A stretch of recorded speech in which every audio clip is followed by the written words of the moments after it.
कल के विषय में कुछ प्रश्न थे, पूछना है किसी को?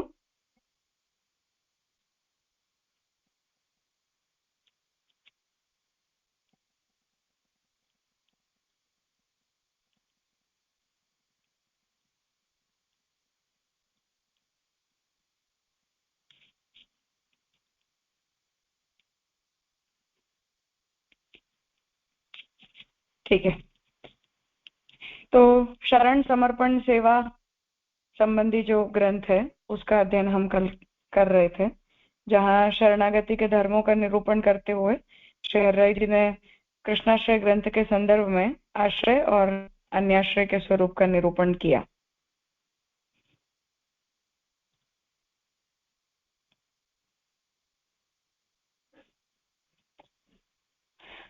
विवेक, धैर्य और आश्रय की शरणागति में साधकता का निरूपण करते हुए कल हमने ये बात देखी कि प्रभु के प्रति ही हमें आश्रय का भाव रखना चाहिए और भक्ति मार्गीय धर्मों की सिद्धि के लिए भी भगवान जो इच्छा रखेंगे उसी से हमारे सभी कार्य सिद्ध होंगे, ऐसा प्रभु के ऊपर विश्वास करते हुए अन्य साधनों के प्रति हमें आश्रित नहीं होना चाहिए।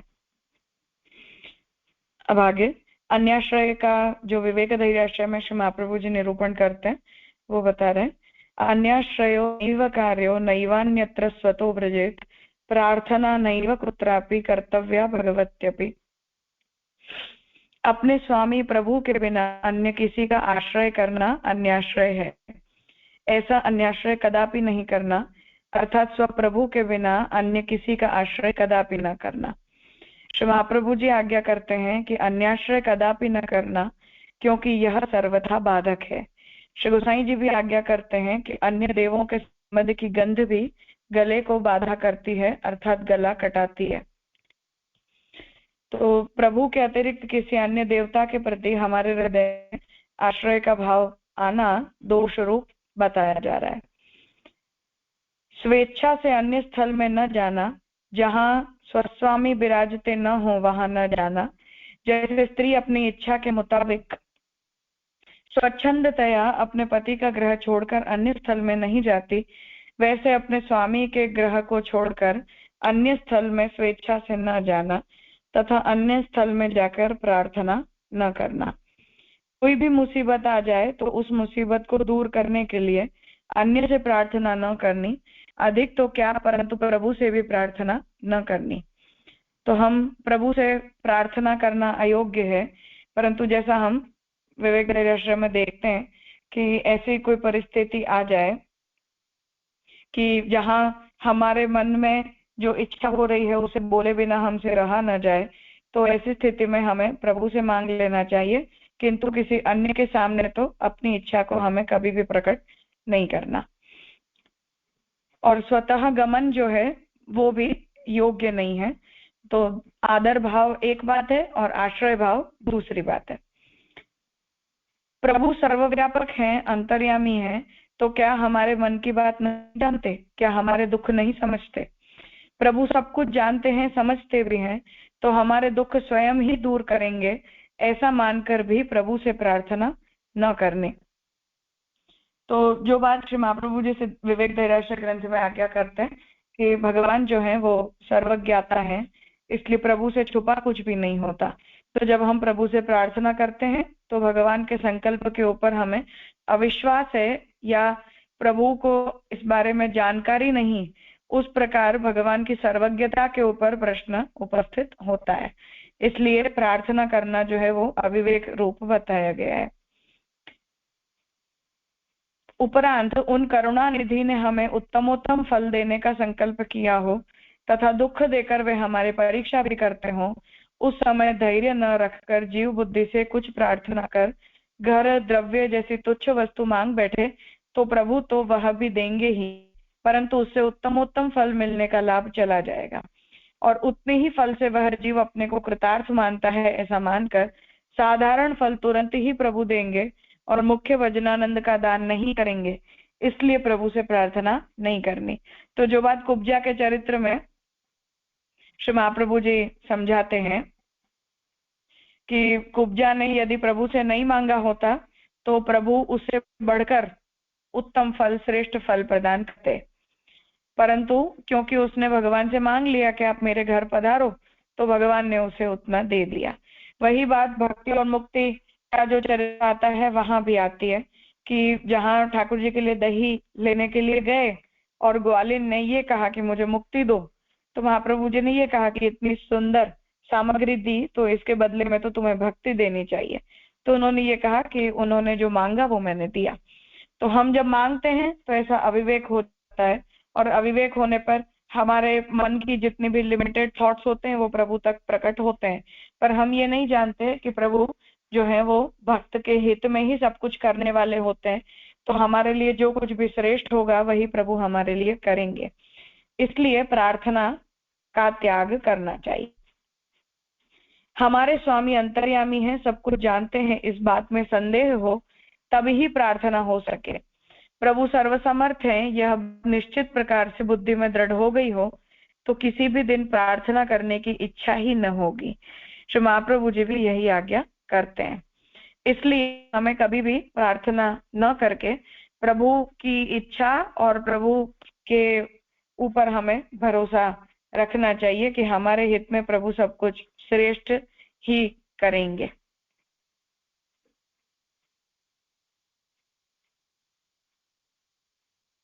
कुछ पूछना है?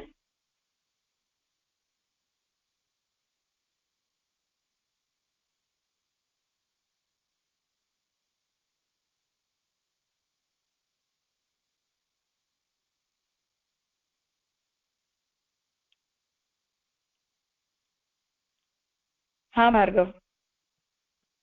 प्रणाम राजा। राजा, ये जो वेद में है कि भाई जो सद्भावना के लिए आपने को बताया था कि हम जैसे उसमें है कि सर्वे भवन्तु सुखिनः, ये जब हम कहते हैं या बोलते हैं तब कोई स्पेसिफिक उसमें तो नहीं है, मगर लाइक किसी पर्सन के लिए या अपने लिए, मगर सबके लिए हम कुछ सद्भावना करते हैं। तो ये वहाँ पे भी हम ऐसे सोच सकते हैं ना कि भगवान को तो पता ही है कि सबका भलाई करना चाहिए, तो फिर ये भी भगवान को बताने या प्रार्थना करने की क्या जरूरत है कि सभी का अच्छा हो या सभी निरोगी रहे, ऐसा अ, इसे हम खुद सोचे वो अलग बात है सद्भावना के लिए, मगर ये बोल के भगवान को बताने की क्या जरूरत है ऐसे? नहीं, वो जैसे कहा ऐसे वो सद्भाव के अर्थ में ही वो बात बोली जाती है, प्रार्थना मंत्र नहीं है वो। हमारी ऐसी भावना है कि ब्रह्मांड के सभी जीव जो है वो सुख शांति का अनुभव करें। बाकी तो क्या है कि वैसे ट्रीटमेंट कर्म के सिद्धांत के भी विरुद्ध जाएगा, वर्ण के सिद्धांत के भी विरुद्ध जाएगा, तो हम डिटेल में सोचेंगे तो बहुत सारी चीजें आएंगी। पर ओवरऑल हमारा तात्पर्य ये है कि हर कोई खुश रहे, सुखी रहे।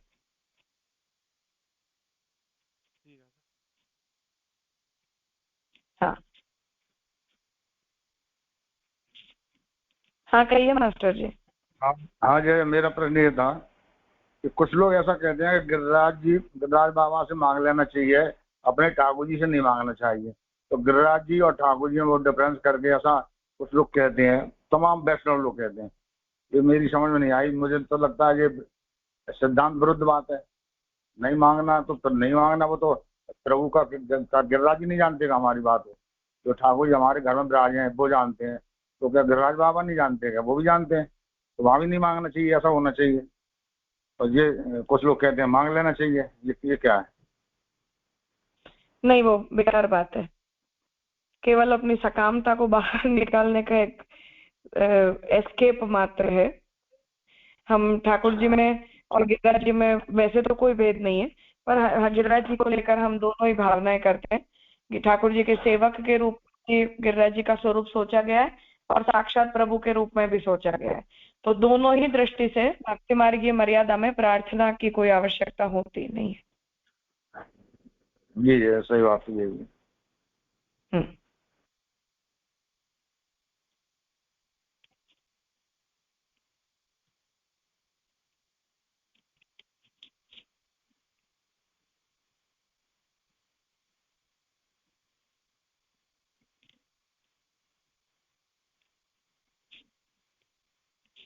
ठीक है।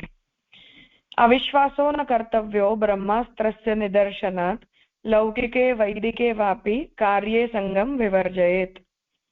स्वस्वामी में किसी भी दिन अविश्वास न लाना। रावण के पुत्र इंद्रजित ने हनुमान जी को बांधने के लिए ब्रह्मास्त्र छोड़ा, उसका आदर कर बलवान होते हुए भी हनुमान जी बंध गए। बाद में राक्षसों ने हनुमान जी को मजबूती से बांधने के लिए ब्रह्मास्त्र पर मोटे रस्से लपेटे। इंद्रजीत ने विचार किया कि मूर्ख राक्षसों को ब्रह्मास्त्र के बल का कुछ ख्याल न आया और उस पर रस्से बांध बैठे। अब ब्रह्मास्त्र का बल चला गया और अब अन्य शस्त्र हनुमान को कभी कुछ नहीं कर सकेगा। इस दृष्टांत से यह समझना कि कुछ भी हो तो भी अपने प्रभु पर अविश्वास न लाना। वे जो करते हैं अच्छा ही करते हैं, ऐसा दृढ़ निश्चय रखना। लौकिक और वैदिक कार्यों में आसक्ति नहीं रखनी। लौकिक कार्य करने से मुझे यश मिलेगा ऐसी इच्छा भी नहीं रखनी, तथा वैदिक करने से स्वर्ग मिलेगा ऐसी फलेच्छा भी नहीं रखनी। जो विवेचन के लेखक हैं उनकी इसमें ब्रह्मास्त्र को के इंटरप्रिटेशन को लेकर इतना सा परिवर्तन हमें समझना है कि इंद्रजीत को खुद को ही ब्रह्मास्त्र के ऊपर अविश्वास हुआ, जिस वजह से महाप्रभु जी ने जो है वो ये बात कही कि इंद्रजीत ने जैसे अपने अस्त्र पर अविश्वास किया और अविश्वास करने के कारण जो है वो हनुमान जी ने ब्रह्मास्त्र की मर्यादा को तोड़ दिया। उसी प्रकार हम भी जब ठाकुर जी के ऊपर विश्वास नहीं करते तब ठाकुर जी के ऊपर अविश्वास करने के कारण प्रभु जो है वो हमारे स्वामित्व का त्याग कर देते हैं। अर्थात प्रभु जो है वो ऐसे सेवक का अंगीकार नहीं करना चाहते कि जिस सेवक को भगवान के ऊपर विश्वास नहीं होता। तो शरण धर्म का उल्लंघन जो है वो है प्रभु के ऊपर अविश्वास करना, जिसे महाप्रभु जी ने महापातक बताया है। इसलिए ब्रह्मास्त्र की भावना को ध्यान में रखते हुए प्रभु के ऊपर पूर्ण विश्वास रखना चाहिए, और ऐसा जो पूर्ण विश्वास है वो विश्वास हमें प्रभु के प्रति अपनी शरणागति को दृढ़ करने में उपयोगी होता है। ये आज्ञा यहाँ कर रहा है।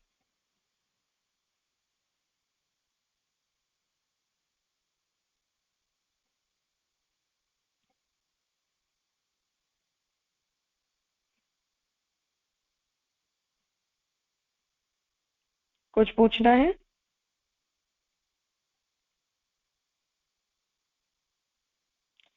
जी कहिए। जितेंद्र। हाँ जी जी प्रणाम। अभी अभी जैसे बताया गया कि अपने प्रभु से कुछ नहीं मांगना चाहिए, तो जैसे अपन अपने प्रभु से अगर कुछ नहीं मांगते हैं तो उसमें भी तो अपना एक अहंकार होता है ना कि मैं अपने प्रभु से कुछ नहीं मांग रहा, तो फिर ये सही रहेगा? महाप्रभु जी ने विवेकपूर्ण अविवेक प्रार्थना को बताया है। अर्थात विवेक हमारा ये है कि हमारा विश्वास है कि प्रभु जो कुछ भी अपनी इच्छा से करेंगे वो सब कुछ उत्तम और श्रेष्ठ ही करेंगे। तो इस विश्वास के कारण ही हम प्रभु से कुछ भी नहीं मांगते, इसलिए इसमें अभिमान वाली बात नहीं आती है। और बाकी हम अपने लिए तो निस्साधनता की ही भावना करते हैं कि हमारे अंदर तो कोई भी साधन करने की कोई योग्यता है ही नहीं। तो उस प्रकार की निस्साधनता का जो हमारा भावन है वो ही हमारी शरणागति का द्योतक है, दैन्य का द्योतक है। इसलिए उसमें जो है वो अभिमान वाली कोई बात नहीं आती है। जैसे जो सुदामा जी के चरित्र में बात होती है कि सुदामा जी को भी यही था कि वो अपने ईश्वर से कुछ नहीं मांगते थे, तो भगवान भी यही कहते थे कि वो कुछ मांग नहीं रहा है, उसको अभिमान है इस बात का कि वो ब्रह्मत्व तत्व उसके अंदर है और वो मांगेगा नहीं कुछ। तो इस वजह से भगवान ने उसकी सहायता नहीं की जब तक वो खुद मांगने नहीं गए वहां तक। तो नहीं, लेकिन उन्होंने फिर भी ठाकुर जी से कुछ भी नहीं मांगा था। ये बात जो है वो लिखित नहीं है कि ठाकुर जी ने उनके बारे में ऐसा सोचा, क्योंकि मांगा तो सुदामा ने उसके बाद भी कुछ नहीं था। लेकिन वो गए तो थे वहां तक। हाँ, लेकिन वो तो उनकी पत्नी ने उन्हें फोर्स किया था इसलिए, और जाने के बाद भी उन्होंने ठाकुर जी से कुछ भी देने के लिए अपने मुंह से कहा भी नहीं। प्रभु ने स्वयं ही उस बात को समझकर और उन्हें यथा योग्य प्रदान कर दिया कि जिससे उनके परिवार की आवश्यकताएं पूरी हो जाए। और जब वो आवश्यकताएं पूरी हो भी गई तब भी उन्होंने तो ठाकुर जी से यही विनंती की कि इन चीजों में फंस जाने के कारण मेरा मन जो है आपसे कभी भी विमुख न हो जाए। तो सुदामा तो अपनी तरफ से स्पष्ट ही है, इसलिए उनके पक्ष से ये बात नहीं है कि उन्होंने ठाकुर जी से कभी भी कुछ मांगना चाहा। जी जी।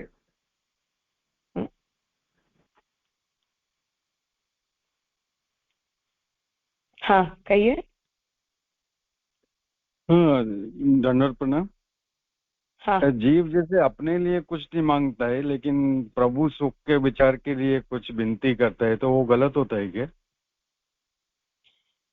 एक बात तो ये है कि सेवक होने के नाते यद्यपि हमारे अंदर प्रभु के लिए सब कुछ कर पाने का कोई सामर्थ्य है नहीं, फिर भी प्रभु के सुख का विचार करना ये जीव का कर्तव्य है, जिस रिस्पॉन्सिबिलिटी को हम प्रभु के ऊपर नहीं डालते हैं कि आप ही ये भी कर लो वो भी कर लो।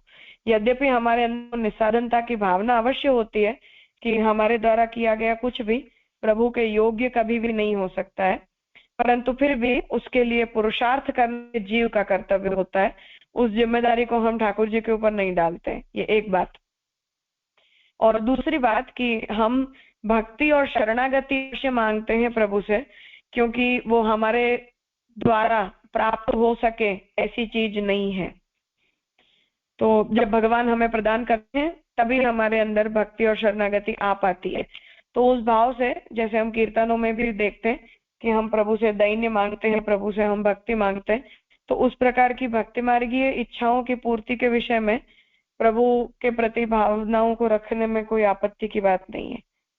परंतु प्रभु सुख संबंधी यदि कुछ आवश्यकताएं हैं तो उन्हें पूरा करने की रिस्पॉन्सिबिलिटी हमारी है, तो हमें वो जिम्मेदारी निभानी चाहिए, प्रभु के ऊपर उसे नहीं डालना चाहिए। नहीं, जैसे वो वार्ता में कहते हैं ना, सॉरी, माधवदास की वार्ता में जैसा हम देखते हैं कि उन्होंने यही कहा कि प्रयास करना ये जीव का कर्तव्य है। तो हम अपनी तरफ से जो भी अच्छे से अच्छा कर सकते हैं वो करने के लिए हमें स्वयं प्रयास करने चाहिए। ऐसा नहीं कि हम तो कुछ भी ना करें, प्रभु स्वयं ही सर्वसमर्थ है तो सब कुछ ठाकुर जी ही कर लेंगे।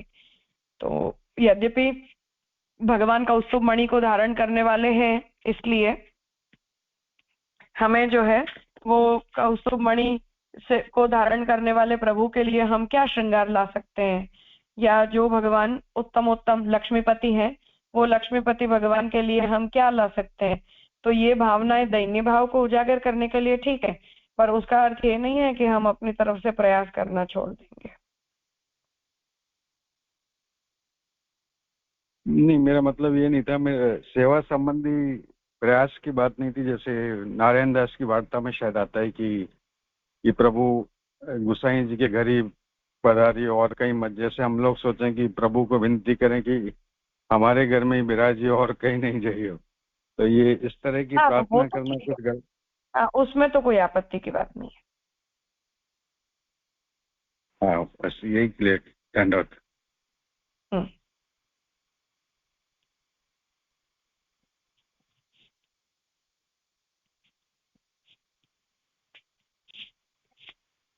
ठीक है। यथा कथंचित कर्तव्ये भारवत् तत्र भावनम सर्वत्र ममतां त्यक्त्वा सर्वं कार्यं प्रसादयेत्। लौकिक वैदिक मजबूरन करने पड़े तो करना, परंतु उनको करते समय उनमें आसक्त न होना। जैसे मजदूर कैसा कीमती माल ले जाता हो परंतु उस माल के साथ उसका कोई संबंध नहीं, वह तो मात्र उसे बोझ ही समझता है, वैसे उन कार्यों को बोझ रूप मानकर करना। सर्वत्र ममता का त्याग करना, जैसे मजदूर खुद उठाए हुए बोझ में ममता मेरापन मान बैठे तो दुखी हो जाए, वैसे उन लौकिक वैदिक कार्यों में ममता नहीं रखनी और उस प्रकार उन कार्यों को ठीक ठीक कर लेना। जैसे मजबूर को माथे का बोझ ठिकाने पर पहुंचना चैन नहीं होता, वैसे उन कार्य रूप बोझ को बराबर करके संतोष मानना, स्वयं अलग रहकर कार्य करना। तो जब जीव शरणागत है तो उसे जिन लौकिक वैदिक कार्यों को पूरा करने के लिए कहा जा रहा है तत्संबंधी निर्देश कर रहे हैं कि उन लौकिक वैदिक कार्यों को जब हम करते हैं तो हमारी दो भावनाएं होती हैं। एक भावना तो वहां ये है कि भगवान जो है वही शास्त्र का निरूपण करने वाले हैं, और शास्त्र की आज्ञा जो है वो प्रभु की आज्ञा है। तो शास्त्र की आज्ञा का हम पालन हमारे स्वामी की आज्ञा जान कर करते हैं, इसलिए हमें शास्त्र में बताए गए सिद्धांतों का अनुसरण हमारे ही सेव्य की आज्ञा जानकर करना चाहिए। दूसरी बात ये कि जब हम शास्त्रीय धर्मों का अनुसरण करते हैं तो उसमें हमें अपनी अहंता का भाव नहीं रखना चाहिए कि ये मेरे धर्म है, परंतु मुझे भगवद आज्ञा से प्राप्त हुए हैं, उस प्रकार से उन आज्ञाओं का अनुसरण हमें भगवद आज्ञा जानकर करना चाहिए। तो ऐसे जब हम साक्षी भाव से उन धर्मों का अनुसरण करते हैं तो हम स्वयं उन धर्मों के साथ लिप्त नहीं होते, और उन धर्मों से फलाकांक्षा रखने का तो कोई प्रश्न ही उपस्थित नहीं होता। तो उन भगवत जो वर्णाश्रम धर्म है उनके अनुसरण के पीछे दो प्रयोजन अपने यहाँ बताए जाते हैं। एक मुख्य प्रयोजन तो यही है कि शास्त्र की आज्ञा भगवद आज्ञा है, तो भगवद आज्ञा के पालन के रूप में हम उन धर्मों का अनुसरण करते हैं। और दूसरा तात्पर्य जो बताया जाता है वो ये है कि हम क्योंकि अपनी भगवत सेवा को पूरी दुनिया के सामने उजागर नहीं करना चाहते, इसलिए हमें अपने भगवत धर्म को लौकिक वैदिक धर्मों के पीछे छुपा देने चाहिए। जैसा कि हम श्वेत पुरुषोत्तम दास की वार्ता में देखते हैं कि जब वो ठाकुर जी की गायों की सेवा कर रहे थे और उन्हें मिलने के लिए राजा आए, तो उन्होंने ये नहीं कहा कि मैं जो है वो गायों की सेवा कर रहा हूँ, पर उन्होंने ये कहा कि ये तो सब गृह कार्य है और गृहस्थ है तो घर के कार्यों को तो करना ही पड़ता है। तो गायों की सेवा यद्यपि वो प्रभु सुख के विचार से प्रभु की सेवा के अंग के रूप में कर रहे थे, परंतु उन्होंने अपने उस भगवत भाव को प्रकट न करते हुए वर्णाश्रम धर्म के पीछे, गृह कार्य के पीछे अपने उस भगवत धर्म को उन्होंने छुपाया। तो अपने यहाँ जो वर्णाश्रम धर्म है उन्हें करने के पीछे ये दोनों ही प्रयोजन बताए जाते हैं। तो एक तो जो प्रयोजन है वो यही है कि हमें उन धर्मों को भगवद आज्ञा जानना चाहिए, और दूसरा प्रयोजन वहां ये है कि हमें उसे भगवान की आज्ञा के रूप में जानकर यथा योग्य यथाशक्ति उनका अनुसरण हमें करना चाहिए। परंतु उनमें ममता का भाव यदि हम रखते हैं तो उस प्रकार का जो ममत्व है वो फिर हमें भगवत धर्म के प्रति कम हो जाता है और वर्णाश्रम धर्मों के प्रति बढ़ जाता है। तो वो बैलेंस हमारा मेंटेन होना चाहिए कि हमारा मुख्य धर्म भगवत धर्म है और भगवत धर्म के अनुसार में हमें वर्णाश्रम धर्म करने चाहिए। दूसरी बात जो अभी आधुनिक स्थिति के विषय में जो हमें समझनी है वो ये है कि जो भी भगवत धर्म है वो सारे भगवत धर्मों के पीछे हम वर्णाश्रम धर्मों को तो छुपा देते हैं, और वर्णाश्रम धर्मों के लिए हम ऐसे बहाने बना देते हैं कि ये धर्मों का अनुसरण तो हमें करना पड़ता है। परंतु जब लौकिक धर्मों की बात आती है तो लौकिक धर्मों को छोड़ने में हमारी उतनी तत्परता नहीं होती है जितनी तत्परता वर्णाश्रम धर्मों को छोड़ने में होती है। तो ये बात हमें समझनी चाहिए कि जितने बाधक हमारे लिए वर्णाश्रम धर्म है उतने ही बाधक हमारे लिए लौकिक धर्म भी है। तो जो बात हम लौकिक धर्मों के लिए, जो बात हम वर्णाश्रम धर्मों के लिए सोचते हैं वही बात हमें वैदिक धर्मों के लिए अप्लाई करनी चाहिए, और जो वर्णाश्रम धर्मों के लिए हम सोचते हैं वही बात हमें लौकिक धर्मों तक भी ले जानी चाहिए। इसलिए लौकिक धर्मों को हम छोड़ने में उतनी तत्परता नहीं दिखाते जितना हम वैदिक धर्मों को छोड़ने में दिखाते हैं, और यदि लौकिक धर्मों को हम उतनी ही निष्ठा के साथ अनुसरते हैं तो वैदिक धर्मों का भी त्याग करने के पीछे हमें भगवत धर्म का बहाना नहीं बनाना चाहिए। तो ये बात यहाँ से हमें समझनी चाहिए कि उन दोनों ही विषय में शास्त्रीय कल्प तो एक समान ही है कि लौकिक कर्तव्य भी उतने ही बाधक रूप होते हैं जितने वर्णाश्रम धर्म होते हैं, और वर्णाश्रम धर्मों को करने में यदि हम तत्पर नहीं है तो लौकिक धर्मों के प्रति भी हमारी तत्परता नहीं होनी चाहिए। और यदि लौकिक धर्मों के प्रति हमारी तत्परता है तब फिर यथाशक्ति वर्णाश्रम धर्मों का अनुसरण करने में भी हमारी तत्परता होनी चाहिए। ये बात यहाँ हरिराय जी के वचनों से हमें समझ में आती है। कुछ पूछना है इस विषय में?